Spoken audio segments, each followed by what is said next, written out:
નમસ્કાર દર્શક મિત્રો, આપ જોઈ રહ્યા છો સાજી સમાચાર .live. હવે જોઈએ અગત્યના સમાચાર. વડોદરા શહેરમાં આવેલું ગોલ્ડન ચોકડી પર એક યુવાન પોતાને પીએસઆઈ ચૌધરીની ઓળખ આપીને ધાક ધમકી આપતો હતો અને જાહેર માર્ગમાં પેશાબ કરતો હતો. આ વ્યક્તિ પર કાયદેસર તપાસ થવી જોઈએ અને આવા વ્યક્તિઓ પોતાને પીએસઆઈ ચૌધરીની ઓળખ આપતા વ્યક્તિને કાયદેસરની સજા થવી જોઈએ કે જેથી કોઈ પણ વ્યક્તિ ખોટી રીતે પોલીસનું નામ ઇસ્તેમાલ ન કરે અને જાહેર જનતામાં લોકોને બીવડાવે નહીં.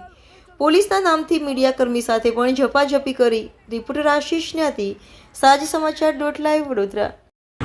એટલે વિડીયો ઉતારો છે, મને કશું કઈ ફેર નથી પડવાનું. એમ તમે પીઆઈ એટલે તમે કંઈ પણ બોલો, પીએસઆઈ હોય તો કંઈ પણ બોલો. શું નામ? પીએસઆઈ ચૌધરી. મોબાઈલ પકડ, મોબાઈલ કેમ થઈ ગયો? તું ખાલી વાત છે, મોબાઈલ કેમ થઈ ગયો? એ તો બોકડો છે. તું મિત્ર, હું તારા મિત્ર માનું છું. મિત્ર માનો પણ એવું કામ તમે ભણેલા રહીને મારી વાત સાંભળો. આને કે શાંતિ રાખે, એ શાંતિ જ છે. તમે ભણેલા છો તો એવું કામ કરો. હું બી મિત્ર પણ એવી રીતે કામ ન કરાવાય. આ વિડીયો ઉતારે ને તો પથ્થર સોદા ને કે તાને કેજો મૂકી દે. પણ તમે ગાર શું કરવા બોલો? તમે ગાર કેમ બોલ્યા પણ કોઈ પણ વ્યક્તિને? કે શોધીને મને આમ નામ હે? રિસ્પેક્ટ થી વાત કરી. હે?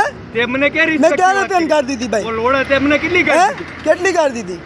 અને કે વાત મારી તો અંદર 2000 હું એવું? તમને મિત્ર માનું છું આને નહીં. એમ? આ પછી હું રિસ્પેક્ટ સાથે વાત કરું. બરાબર. પણ હું કરવા મને ખબર નથી. તમને હું રિસ્પેક્ટ સાથે વાત કરું છું, આને નહીં એમ. હું બી એમાં પણ કેમ? મેં તમને હું બોલ્યો? નથી કરતો. ખોટી વાત આપણે કરતા આને વિડીયો બંધ કરવો કે નહીં કરવો? બંધ કરી દીધું છો. આને વિડીયો બંધ